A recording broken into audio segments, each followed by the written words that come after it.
Oats ತಿಂದರೆ weight loss ಆಗುತ್ತಾ ಅಥವಾ ವೆಯ್ಟ್ ಗೇನ್ ಆಗುತ್ತಾ? ಹಾಯ್ ನಮಸ್ಕಾರ ಎಲ್ರಿಗೂ. ಇವತ್ತಿನ ವಿಡಿಯೋದಲ್ಲಿ ನಾವು ಓಟ್ಸ್ ತಿಂದರೆ ವೆಯ್ಟ್ ಲಾಸ್ ಆಗುತ್ತಾ ಅಥವಾ ವೆಯ್ಟ್ ಗೇನ್ ಆಗುತ್ತಾ ಅಂತ ನೋಡೋಣ.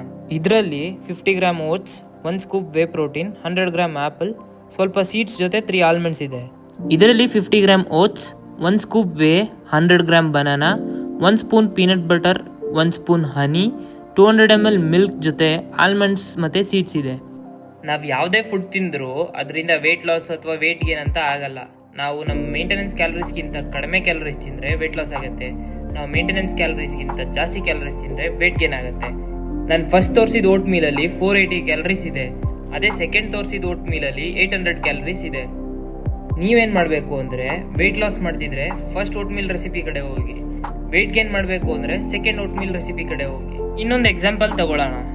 ಇವಾಗ ಚಿಕನ್ ಬ್ರೆಸ್ಟ್ನ ಬಾಯ್ಲ್ ಮಾಡ್ಕೊಂಡು ತಿಂದರೆ 3 to 5 ಗ್ರಾಮ್ಸ್ ಫ್ಯಾಟ್ ಇರುತ್ತೆ. ಅದೇ ಚಿಕನ್ ಬ್ರೆಸ್ಟ್ನ ಆಯಿಲಲ್ಲಿ ಫ್ರೈ ಮಾಡ್ಕೊಂಡು ತಿಂದರೆ 120 ಗ್ರಾಮ್ಸ್ ಫ್ಯಾಟ್ ಇರುತ್ತೆ.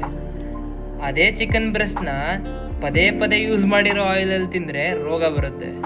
ಸೊ ಕನ್ಕ್ಲೂಷನ್ ಏನು ಅಂದರೆ ನಾವೇನು ತಿಂತೀವಿ ಅನ್ನೋದ್ರ ಜೊತೆಗೆ ನಾವು ಅದನ್ನು ಹೆಂಗೆ ತಿಂತೀವಿ ಅನ್ನೋದು ಮ್ಯಾಟ್ರ್ ಆಗುತ್ತೆ. ಇವತ್ತಿಗಿಷ್ಟೇ, ಮತ್ತೆ ನಾಳೆ ಸಿಗುವ. ಬಾಯ್.